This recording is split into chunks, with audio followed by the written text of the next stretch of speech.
The words of House Targaryen are fire and blood. These words aren't as ancient as the family itself, for Aegon the Conqueror chose them after landing at the mouth of the Blackwater Rush, but they explain a lot about them, for all Valyrian magic was rooted in fire and blood. The Targaryens have shown how fire is an aspect of their power many times over with their dragons, but what exactly does the blood part mean? Well, to put it simply, it's blood magic, and that magic is what establishes the most important relationship of a dragon lord's life, their dragon bond. This magical bond is what allows Targaryens to ride their dragons, but how does it work? And how much Targaryen blood do you need to make it work? Well, if you've been thinking about that, you can stop now, because we're here to break it all down. So this is how dragons choose their riders, explained. And spoiler warning, because there will be a few of those in this video as well. Before we get into our explanation, we have a very small request. If you like our content, please support us by subscribing to our channel. This is a small click for you, but for us, it means a lot. Thank you. Let's begin.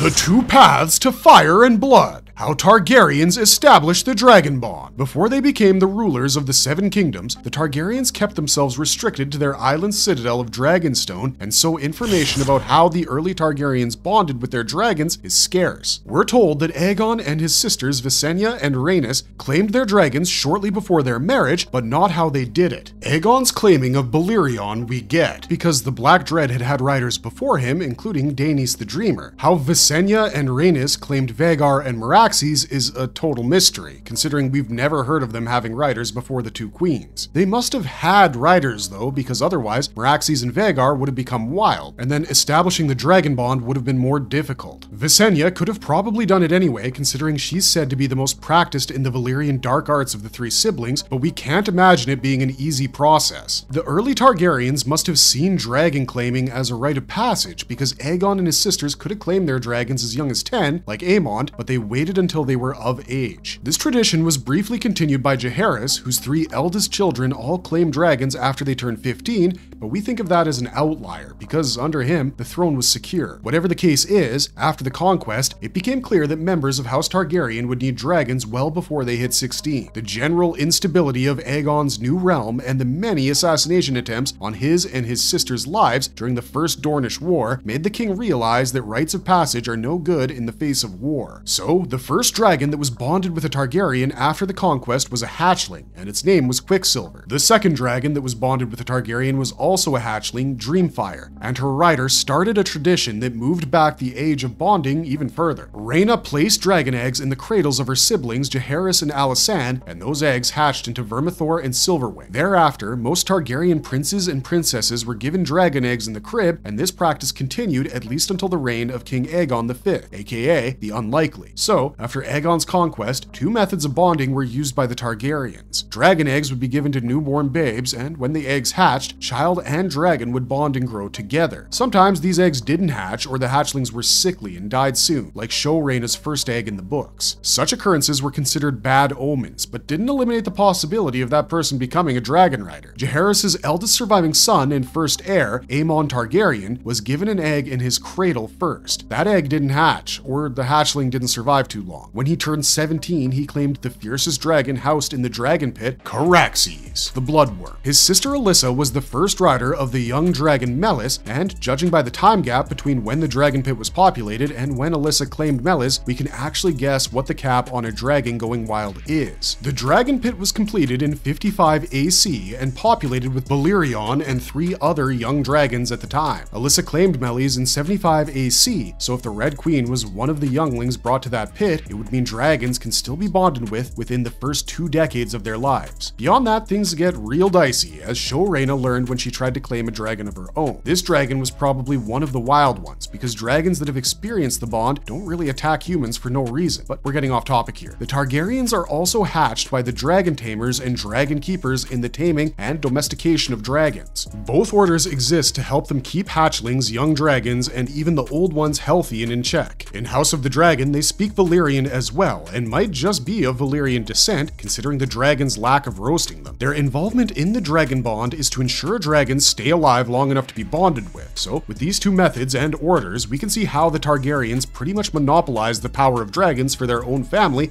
but this raises another question. Why can no one else bond with dragons?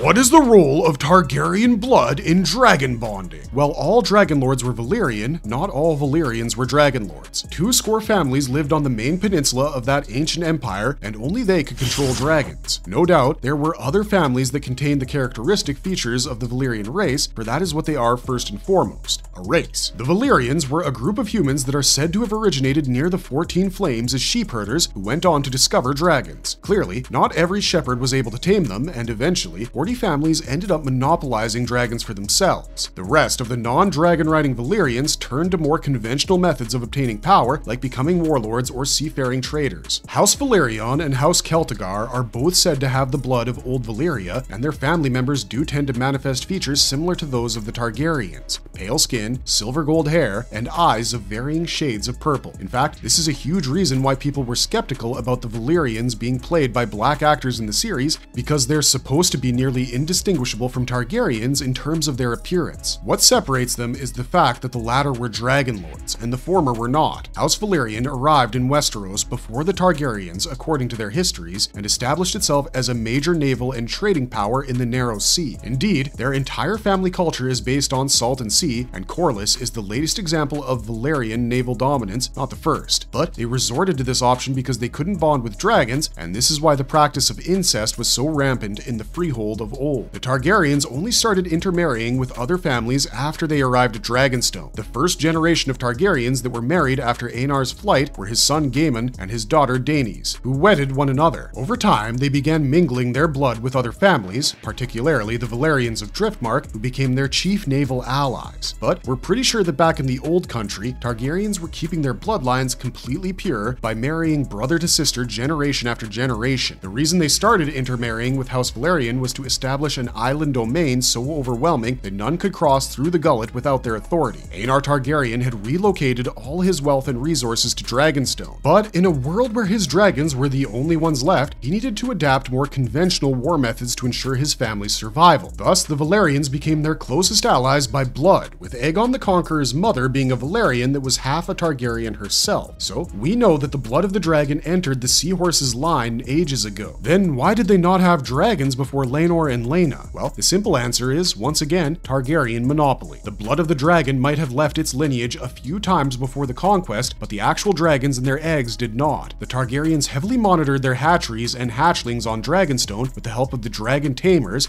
because they knew that by spreading their seed to a non-dragon riding family, they were opening themselves up to danger. If the Valyrians simply decided to steal their dragons and ride them to war one day, nothing could stop them because of the introduction of dragon's blood into their line during the Century of Blood. Laenor and Laena themselves were only given leave to claim dragons of their own because of their mother, the fierce and stately queen who never was, Rhaenys Targaryen. They have a direct dragon-riding ancestor, so them being able to claim dragons where their own ancestors couldn't makes a lot of sense. It's possible that pre-Doom Valyrians just never mingled with dragonlords. Once that started happening, the generation immediately after would be capable of bonding with dragons easily, but every subsequent birth will thin out the blood. Laena and Laenor are the first and last people born with the name Valyrian that ever rode dragons. And after the dance, even Targaryens became dragonless. So it's clear that the blood of the Dragonlord families of Valyria is the key to establishing the dragon bond. Well, that and the other factors we mentioned in the previous section. Now that we've gotten that out of the way, let's talk about the next factor, which is what Rhaenyra and Jace were worrying about at the end of episode 5.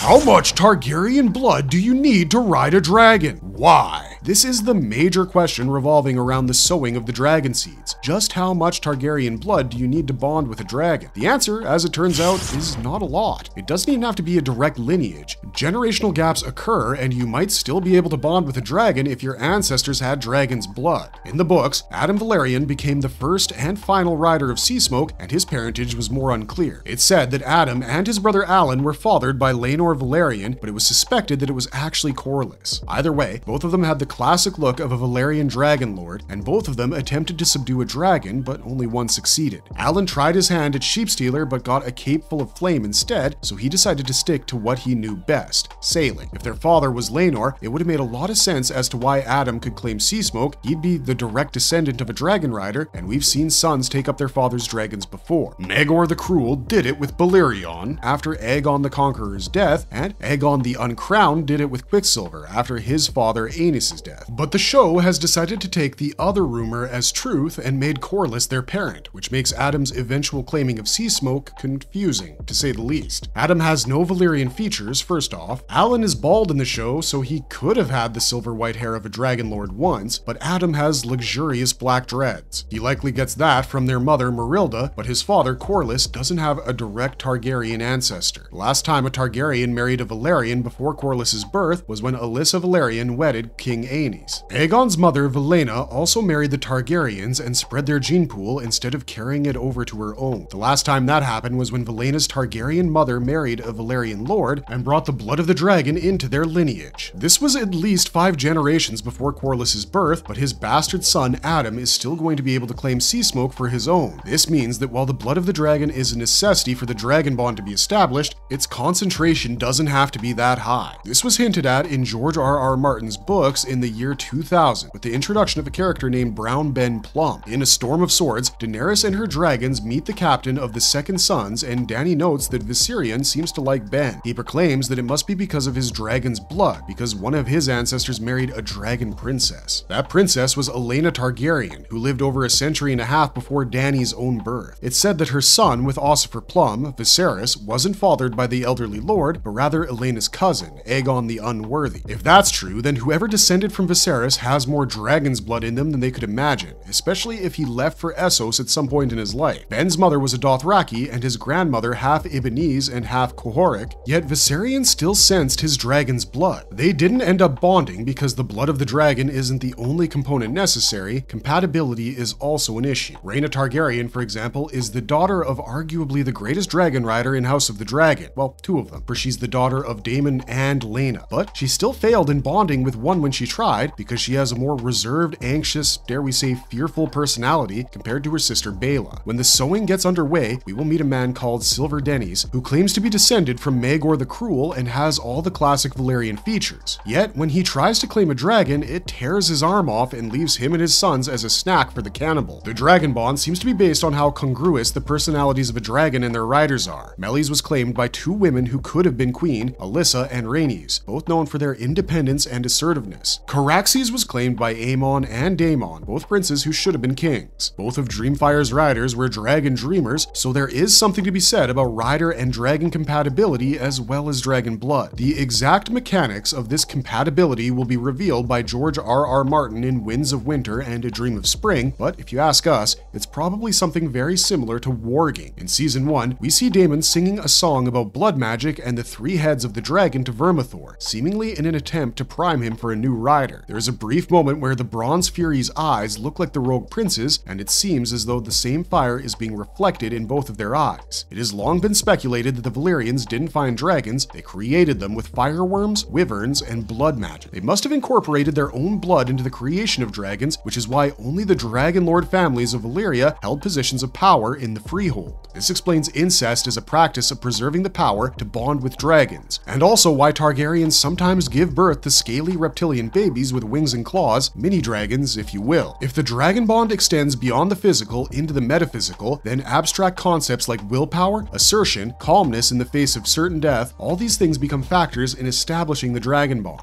It isn't a process so easy as Jon Snow petting and mounting Rhaegal as though he were a horse. It's dangerous and exhilarating, the most important ritual in the world for one that has the blood of the dragon. Ben Plum could have become Viserion's rider if he made an attempt and the dragon accepted him. He's fairly young after all, and nowhere near being as willful or wild as Sheepstealer or Cannibal. Many in the fandom believe that Jon will also get a dragon of his own in the books too, but we can assure you it will be at least slightly more dramatic than what happened in the show, where it went completely unaddressed. Targaryen blood and a personality compatible with the dragon they're trying to claim are the 2 main factors that a person trying to become a dragon lord needs to keep in mind, which is why only a handful of them have been non-Targaryens.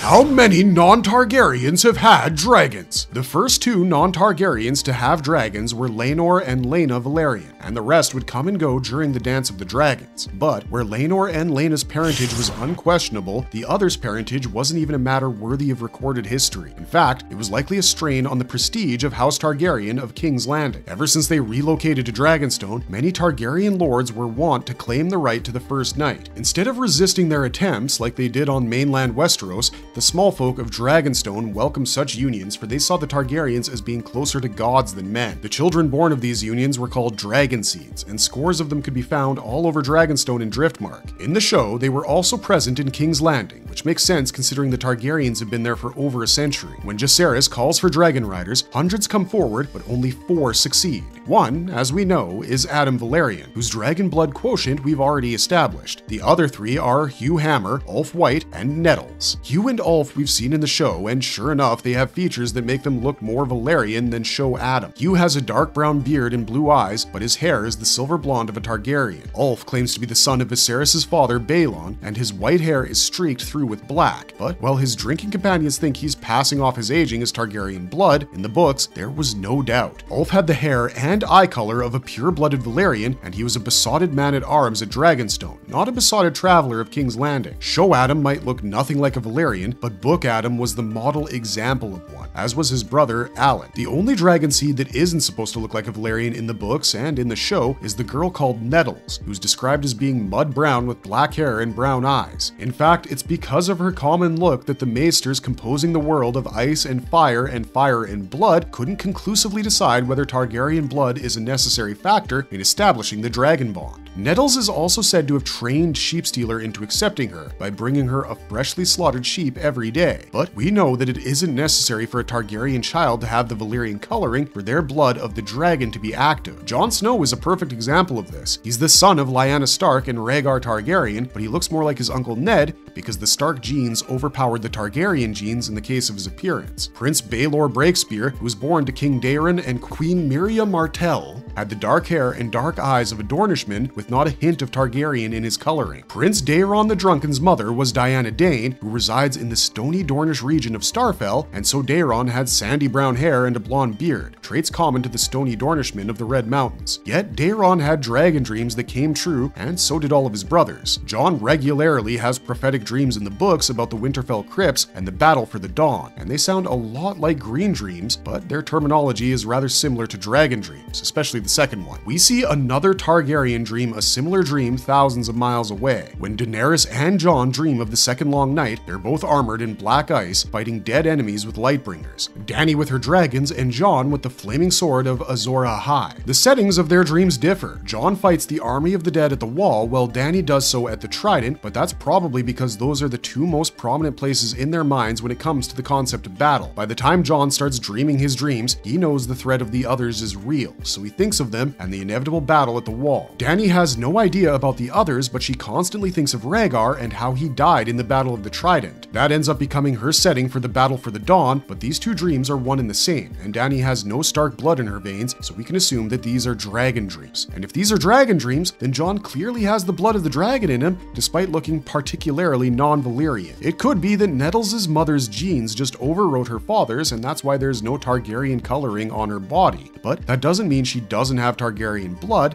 because all other prospective dragon riders look like proper Valyrians. So, at the end of the Dance of the Dragons, there would have been 6 non-Targaryen dragon riders: Laenor, Laena, Adam, Hugh, Ulf, and Nettles. There is a possibility for a 7th rising up after the conclusion of the main storyline, because in Fire and Blood, we're told Alice Rivers also gets a dragon somehow. The Witch Queen of Harrenhal becomes pregnant with Aemon's bastard at one point. It's possible the one-eyed Kinslayer gave her a dragon egg as part of a Targaryen custom, like Daemon once did with Mysaria. The books tell us that after the Civil War, Alice gives birth to Aemon's bastard and takes over Harrenhal for a couple of years, and one of the people sent to subdue her returns to King's Landing claiming she was a dragon. Now we know that Alice is some sort of witch, so it's possible that the man had been manipulated through sorcery. But if she actually has a dragon in her possession, it will be more likely to bond with her son through Aemon, not Alice herself. That would make the boy the 7th non-Targaryen to control a dragon. But thankfully, that tale is either a fabrication or gets dealt with quickly by the Iron Throne, putting an end to Alice's tyranny. There was a brief possibility that the Targaryens would have had to go to war with Braavos early in Jaehaerys' reign. This is because Elissa Farman stole 3 dragon eggs from the Dragonmont and sold them to the Sea Lord of Braavos in exchange for a ship. Jaehaerys and his sister Rhaena were deeply concerned about the eggs hatching, because if they did, the Braavosi would technically be able to control them. Braavos was created by slaves that escaped the freehold, but the Dragon Lords would mate with noblewomen and slave women alike. All the free cities are said to have within them a few dragon seeds, and if the Sea Lord found 3 such people, he could shift the balance of power in his country's favor drastically. Lucky for Jaehaerys, the eggs never hatch, but that shows you how important dragon blood is in all of this. House Baratheon, Martell, Penrose, and Hightower have all seen at least one Targaryen princess marry into their ranks and have children, so members of those families should be capable of at least being cordial with, if not outright bonding with dragons. As for Daenerys' dragon, one of them has already bonded with her, that being Drogon. The other 2 are up for grabs no matter what HBO tells you. Rhaegal might just end up bonding with Jon when that day comes,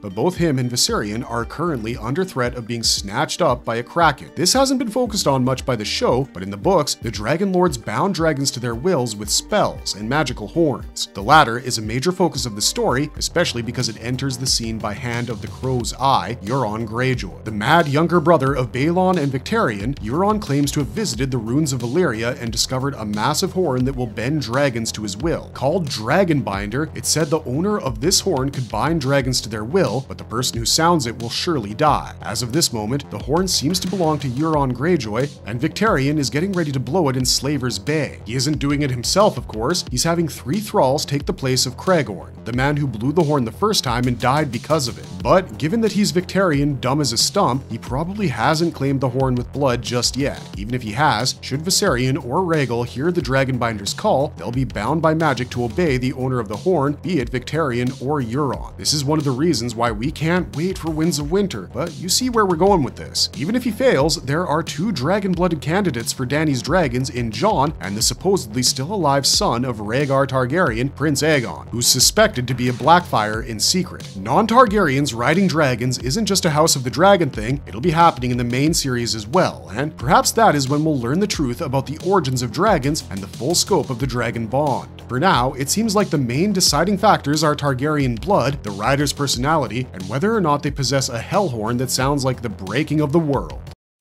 Marvelous verdict! But that's all we got for you guys on this one. The amount of dragon's blood in a person's veins is definitely a key factor in being able to bond with dragons, but it isn't the only factor. Sorcery is just as much a part of it, and we low-key hope Nettles uses magic to bond with Sheepstealer just because of the conversations that would get rolling in the fandom. But that's enough out of us. What do you guys think? Let us know in the comments section down below, and don't forget to like, share, and subscribe for more content this dragon season. If you liked our content, don't forget to leave a like and subscribe to us if you haven't already, and we'll see you guys in the next video. This is Wheezy249 signing off. Don't forget you can find me on Twitch, and until next time, don't forget, history is written in fire and blood.